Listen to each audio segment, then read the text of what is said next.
नमस्कार दोस्तों, मैं हूं गुलशन यादव। आप देख रहे हैं न्यूज़ योर सिटी। बेटे और बेटियों, हम सब मिलकर कोरोना के खिलाफ युद्ध लड़ रहे हैं।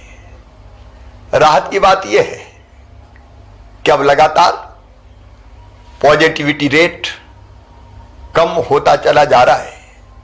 22 अप्रैल को पॉजिटिविटी रेट जहां 24.29% था, ये घटते घटते आज 25 अप्रैल को 23.01% हो गया। एक और राहत की बात है कि अब जहां संक्रमित होने वाले भाई और बहनों की संख्या लगभग स्थिर है, 13,000 के आसपास बनी हुई है, वहीं स्वस्थ होकर घर जाने वाले भाई और बहनों की संख्या तेजी से बढ़ी है। 19 अप्रैल को यह संख्या 6,836 थी, 25 अप्रैल को बढ़ के 11,324 हो गई। लगातार स्वस्थ होने वालों की संख्या बढ़ रही है, रिकवरी रेट हमारा बढ़ता चला जा रहा है, लेकिन अभी लंबी लड़ाई बाकी है। और याद रखिए, ये जो रिकवरी रेट बढ़ी और पॉजिटिविटी रेट कम हुआ, इसका सबसे बड़ा कारण है आपका सहयोग। कोरोना कर्फ्यू, कोरोना से लड़ाई घर के बाहर निकल के नहीं जीती जा सकती। कोरोना से लड़ाई हम घर पर रहकर ही जीत सकते हैं। हम घर पर रहे, इसलिए संक्रमण की दर अब घटती और है। आप सबसे मैं निवेदन करना चाहता हूं, यह सहयोग लगातार आवश्यक है। धैर्य और संयम से हमको इस लड़ाई को लड़ते रहना है। मेरी प्रार्थना है कि हमारे गांव में अगर किसी मोहल्ले में कुछ घरों में संक्रमण है तो एक माइक्रो कंटेनमेंट एरिया बना दीजिए। उस इलाके को अलग करके वहां रहने वाले भाई बहनों की आवश्यकता हम घरों में पूरी कर देंगे, लेकिन वो वहां से बाहर ना निकले, ताकि संक्रमण को फैलने से हम रोक सकें। अगर हमारे शहर में, किसी कॉलोनी में, किसी मोहल्ले में संक्रमित भाइयों और बहनों की संख्या ज्यादा है, तो वहां माइक्रो कंटेनमेंट एरिया बना के, मतलब उतने इलाके को कंटेन करके हम संक्रमण को बाहर फैलने से रोक दें। यह सहयोग अत्यंत आवश्यक है और इसलिए माइक्रो कंटेनमेंट एरिया बनाने की नीति भी इस लड़ाई में हमने सम्मिलित की है। मेरे प्रिय बहनों और भाइयों, जब हमारा कोई परिजन संक्रमित होता है तो मन में तकलीफ और व्यथा होना बहुत स्वाभाविक है, लेकिन कई बार यह देखा गया है कि बड़ी संख्या में पॉजिटिव पेशेंट के साथ परिजन अस्पताल आते हैं।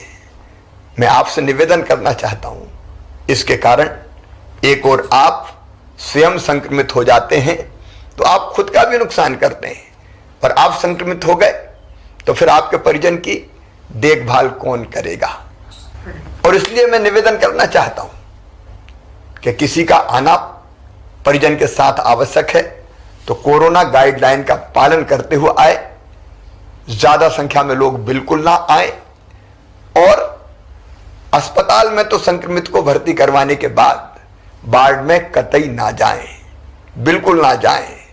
आप अगर कोरोना पॉजिटिव पेशेंट्स के वार्ड में अंदर जाएंगे तो आप स्वयं संक्रमित हो जाएंगे। इससे संकट और बढ़ेगा और गहराएगा।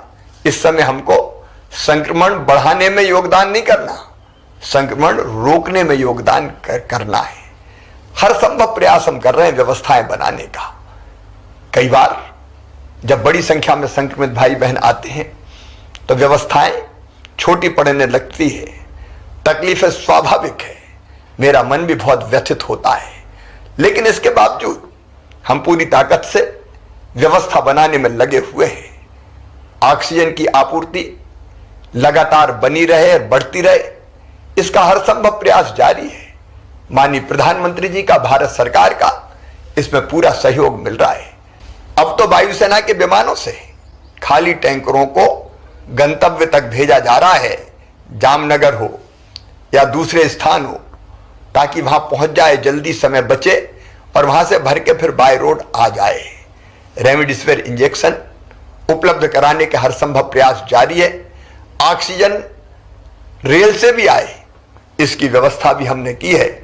हम कोशिशों में कोई कमी नहीं छोड़ेंगे, लेकिन इसके बाद भी अगर असुविधा होती है तो मैं क्षमा चाहता हूं। कोई कसर व्यवस्था बनाने में नहीं छोड़ेंगे। हम सब मिलकर लड़ेंगे और इस लड़ाई को जीतेंगे। एक तरफ जहां हम सब मिलकर महामारी से लड़ रहे हैं, वहीं दूसरी तरफ इन कठिनाइयों वाले समय में आपका जहान भी चलता रहे, इसकी कोशिशें भी हम लगातार कर रहे हैं। मध्य प्रदेश सरकार ने 3 महीने का राशन निःशुल्क देने का फैसला किया है। माननीय प्रधानमंत्री जी ने, भारत सरकार ने भी 2 महीने का राशन मई और जून का निःशुल्क देने का फैसला किया है। निःशुल्क राशन के साथ साथ हमारे जो स्ट्रीट वेंडर है, चाहे वो शहरी हो, फुटपाथ पर सामान बेचने वाले, छोटा मोटा कारोबार करने वाले या ग्रामीण क्षेत्र के हो, उनके खाते में भी 1000 रुपया डालने का हमने फैसला किया है।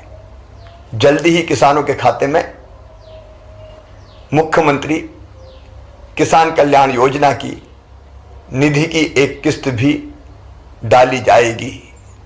जनता को राहत देने के हर संभव उपाय हम लगातार करते रहेंगे।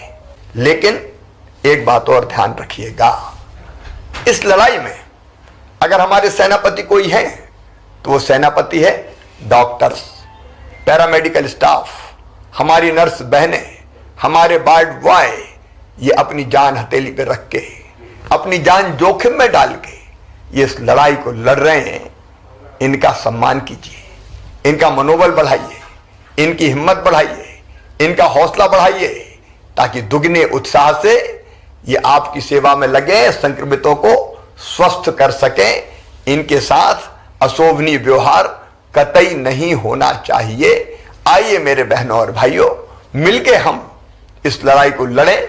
मेरा विश्वास है कि जो रणनीति हमने बनाई है उस पर अगर हम ठीक ढंग से चलते रहे तो निश्चित तौर पर कोरोना हारेगा, हम जीतेंगे। बहुत बहुत धन्यवाद। Press the bell icon on the YouTube app and never miss another update.